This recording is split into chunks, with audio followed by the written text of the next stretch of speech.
Did one of the biggest things in American constitutional history happen in the last 24 hours? Well, maybe, maybe not. I'm Brian. I make videos about law and civics and history and things like that. Please follow me, share, comment, all the stuff to get this video out there so people will see it. And you can follow me on the YT/@that if you want. Also, check my Amazon wishlist, my link tree, because I really need a 3-hole punch and some other stuff. I work hard to make these videos. Okay, so here's the quick rundown. 50 years ago, Congress passes a new constitutional amendment. But they pass a little thing that says it has to be ratified by 3/4 of the states within 7 years. Well, 7 years come, and 35 of the 38 states have ratified it, but not the number they need. Not to mention, a couple of the states who have ratified it have decided they changed their minds. There are a bunch of court cases, some stuff goes around, whatever. They never hit the 38 back then. They even extend it by 3 years, still don't hit the date. Fast forward to 2020. And by 2020, the last of the 38 finally ratifies the amendment. I know yesterday I said it was last year. I was wrong, sorry. And it's way outside of the deadline, right? And then yesterday, President Biden gets up on a thing and says, hey, I declare that the amendment is now officially part of the Constitution. Can he do that? What? Now, here's the thing. I always assume that when people do stuff like that, they've talked to a ton of lawyers and they have some idea what they're doing. And I'm sure that's exactly what happened. So anybody who saw that and just immediately brushed it off, I would say, hold on, at least stop for a second and give it a thought. But I just spent the last day reading everything I could to try to see what it could have meant, what could have happened because of that. And I've also been reading all of your comments and commenting on a lot of them, and I want to respond to that and give you what I've found. The first, and I think most important question everybody's asking is, why don't we have clear answers to these questions? And the answer is, we haven't done this that many times. We have, how many? We have 27 amendments total. Most of them were passed in the first few years.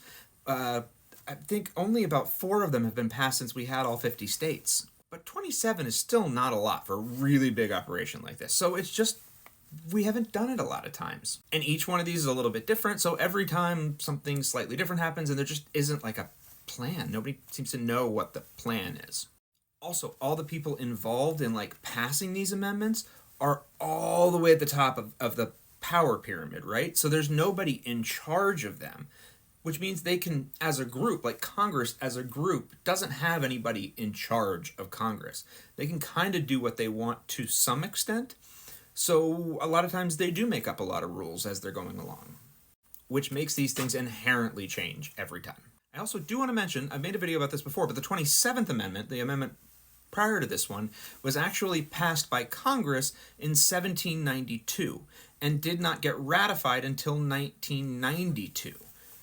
And some people, including Justice Scalia, felt that it should never have been ratified because contract law states that if there's no date put on it, then a reasonable period of time should apply, and 200 years was clearly not reasonable. So Justice Scalia, Mr. Text of the Constitution only, believed that implying this imaginary deadline should have kept that out of the Constitution. And there are apparently people who still print copies of the Constitution without the 27th Amendment. I mean, the strongest reason probably that the 27th has stayed is that it's a pretty reasonable amendment. It's the one that says that Congress can't pass its own raises. So nobody wants to fight that one. Now, a lot of people have asked what the Supreme Court's going to do. Here's the deal. The Supreme Court is hesitant to weigh in sometimes when it comes to issues of writing constitutional amendments, and let me tell you why. The Supreme Court is the one branch of our government that isn't elected. They're called the non-political branch because they don't run for office. And there's a really big difference between the political branches and the non-political branch, because political branches are held responsible for their decisions by their electorate. And as a result, they are supposed to answer a slightly different type of question. And I won't get into what it is right now, but there's a different type of question that the political branches are supposed to answer and that the judicial branch is supposed to answer. And so the Supreme Court sort of has to watch themselves about wading into issues that are too close to the other lanes, especially because a lot of times a constitutional amendment is written to override a Supreme Court decision. And the Supreme Court really doesn't want to weigh in on something that is specifically being written to overrule them. It would be really a conflict of interest. That said, from what I can tell, it looks like the Supreme Court is willing to weigh in on questions that are related to like the process of amending the Constitution, like the actual, what time we're doing this, where we're doing this, whatever, just not the like substance of the amendments. I think that's where it is. It's like right on the line. So there's a case called Coleman v. Miller, and it's in like the 30s.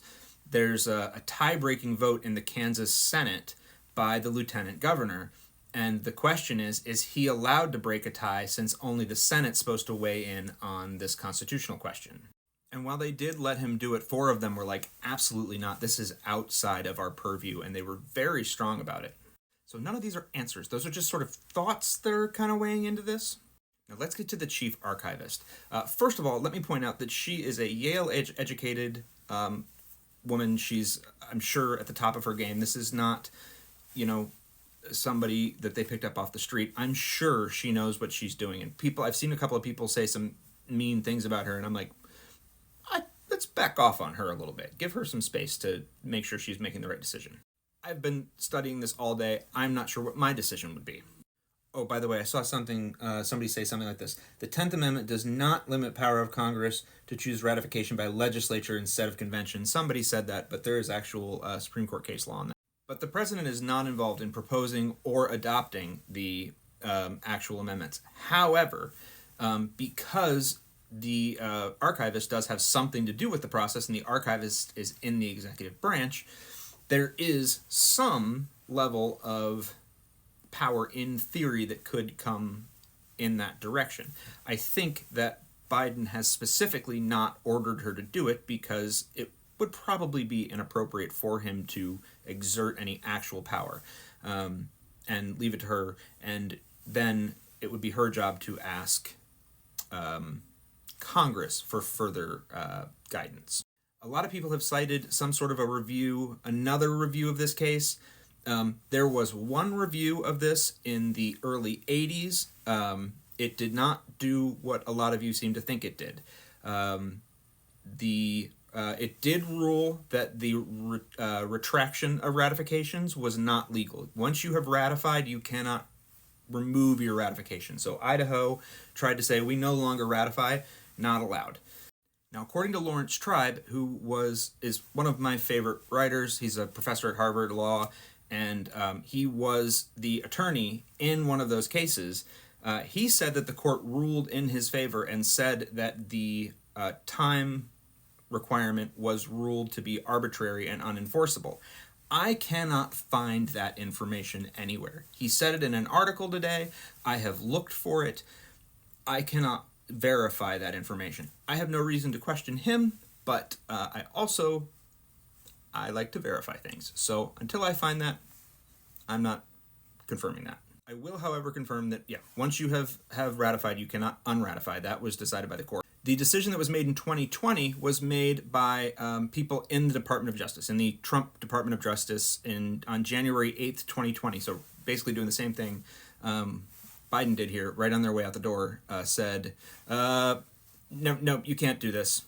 This isn't allowed, which it was from the executive branch. It has no legal authority. As for the authority of what Biden did, possibly nothing. I don't know. I think there might be a checkbox he just checked, but I don't know what it is yet. Real quick, I'm going to show you something real fast, okay? When the Supreme Court decides if something is constitutional or not, it does it by seeing if the law reaches a government objective in a certain way. Depending how big of a violation it is, it gets stricter and stricter. Right now, race-based violations go to strict scrutiny, the toughest kind. Gender go to intermediate scrutiny, not quite as tough. If this went through, it would probably push gender over to strict scrutiny as well. So that would probably be the actual effect of this amendment going through. Check out my other videos on this issue.